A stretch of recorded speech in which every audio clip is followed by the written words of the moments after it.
Les vacances de la construction ont commencé vendredi dernier, midi. Nicolas Duvernois, es-tu en vacances? Ben, moi, je suis en vacances parce que Marc n'est pas là. C'est tellement... Mais quel bel début de avec semaine. Marc, c'est ça? Quel beau début de semaine, Marc n'est pas là. Oui, non, c'est parce que, tu sais, on a une relation assez complexe. Il essaie de voler plusieurs femmes dans ma vie, donc... je suis content quand il n'est pas là. La menace est un peu plus loin. C'est cool, ça. Il peut même pas répondre. Mais je suis déstabilisé, t'as des cheveux. Non, ben c'est ça. Et une voix mielleuse. Oui, exactement.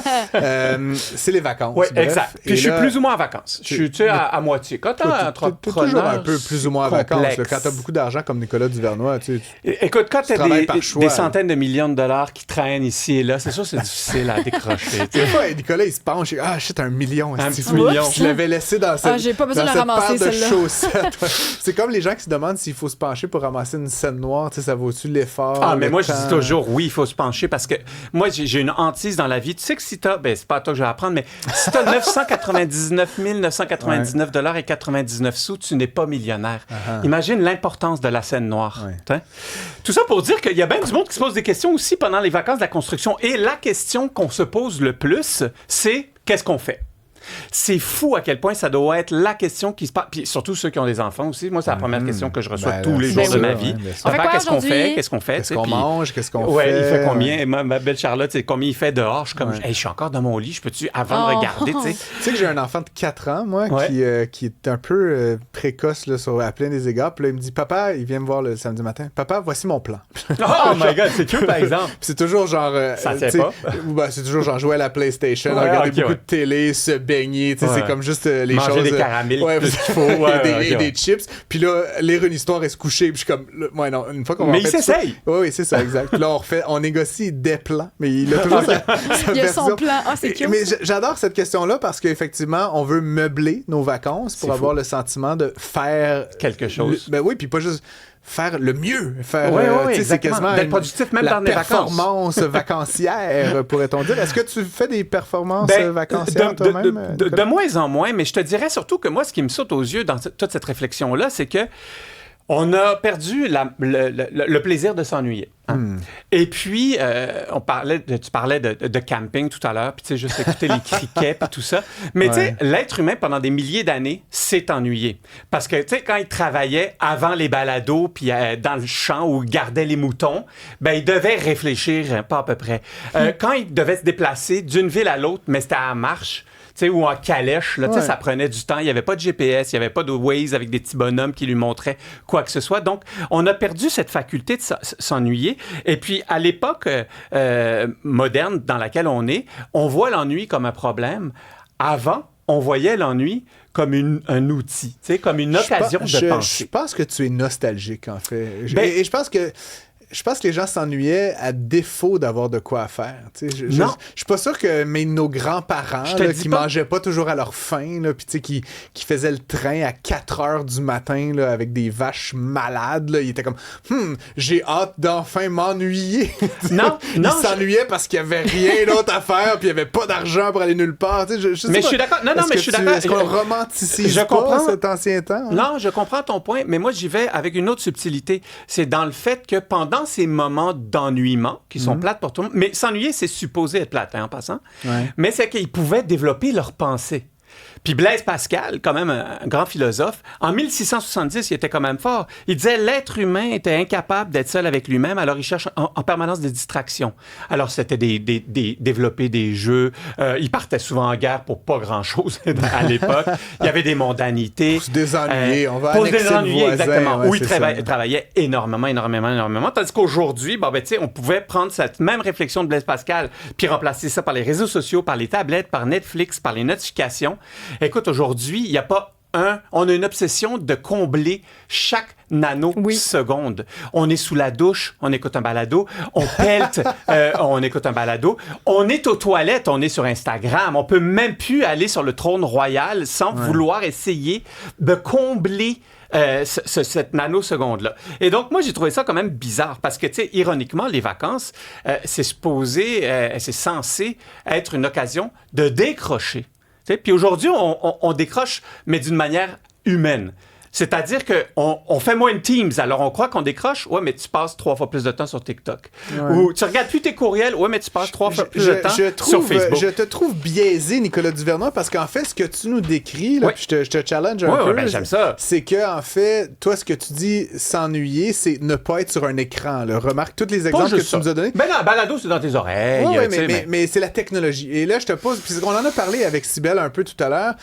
Mettons, aller prendre une marche, c'est-tu s'ennuyer? Parce que c'est faire quelque chose. Là. Aller faire le tour du bloc avec le chien, c'est une forme d'ennui. Je suis pas sur l'écran, j'écoute pas un balado. Là. Je fais juste tour du bloc avec le chien, mais je fais quelque chose. En fait, j'étais à la recherche, je t'avoue, en t'écoutant puis en préparant ce segment, de moments où je, littéralement, ne fais rien. Tu vois, c'est-à-dire, je ne suis pas en train de marcher. Tu sais, des fois, là, je me suis pris une nouvelle passion, je suis nouvellement banlieusard, moi, je sème du gazon. Tu sais, puis je mets de la terre, puis je mets du gazon, puis j'arrose mon gazon, là, où j'ai mis de la terre pour que ça pousse. Puis c'est très contemplatif, mais je fais quelque chose. OK, mais j'aime ce que tu dis. Parce que s'ennuyer, c'est pas faire rien. Quand tu gardais des moutons, tu gardais quelque chose. C'est que tu multipliais pas ce que tu faisais en même temps.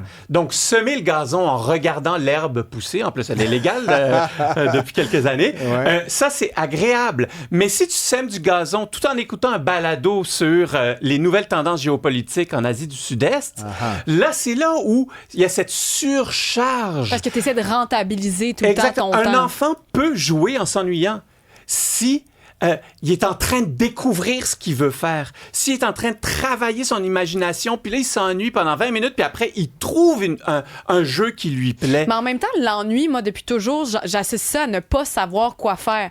Quand j'étais petite, je m'ennuie, je sais pas quoi faire. Encore là, aujourd'hui, quand je suis, en tant qu'adulte, quand je m'ennuie, je sais que je suis dans un entre-deux de quelque chose. Je sais pas ce que je m'en vais faire, mais je sais que j'arrive de quelque chose, l'activité est terminée, que ce soit lire, que ce soit peu importe. Et là, je m'ennuie, il y a un vide de quelque chose. Mais si je décidais, mais pourquoi pas penser?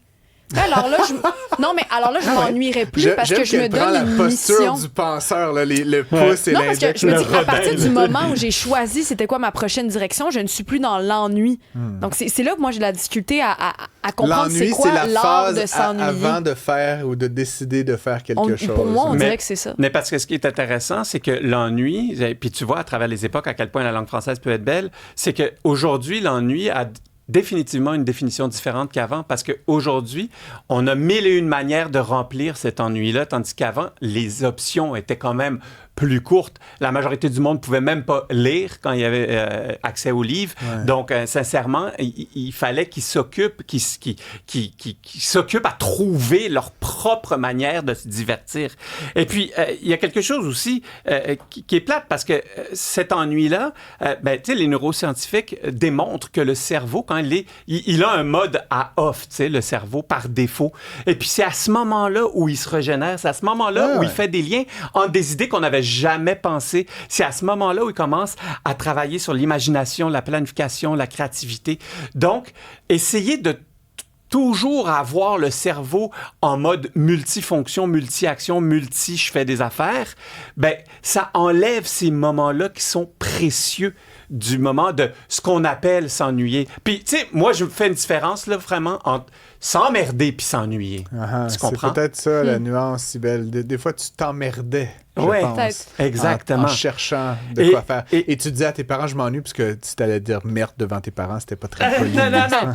Puis ce qui est quand même fou, c'est qu'on voit que l'économie numérique d'aujourd'hui, elle remplit justement chaque nanoseconde. Elle est là pour gruger chaque seconde de ton cerveau. Je reste quand même sur l'impression que tu en as plus contre le multitasking que contre notre incapacité de nous ennuyer. L'ennemi de l'ennui. Je comprends. Mais moi, je m'ennuie pas à arroser mon gazon, mesdames et messieurs, ni à faire ces tâches comme quand je pressens que je n'aurai plus rien à faire, je prends mon aspirateur de piscine et je vais aspirer le fond de la piscine. Ça, c'est des tâches complètement brain dead, là, qui ne requièrent pas d'intelligence, mais qui sont... Ton cerveau est à off. Mais je m'ennuie pas. C'est là où je pense qu'il faut qu'on revienne à la définition des termes. Oui, mais je vais vous laisser avec une réflexion fascinante. Je lisais sur le sujet de Hannah Arendt. Non, mais elle disait qu'une société qui ne prenait plus le temps de réfléchir, donc grâce à l'ennui, devenait plus vulnérable aux idéologies, aux manipulations et aux discours faciles. Tiens.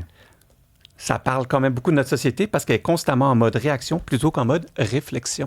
Donc, tu sais, pour les vacances, essayez de vous ennuyer un peu, mais pas de vous emmerder, là. Nicolas Duvernois, tu nous auras cité Hannah Arendt et Blaise Pascal. Oui, quand même. Je perds le fil entre tous ces philosophes. Un petit lundi, comme on les aime avec Nicolas Duvernois. Merci.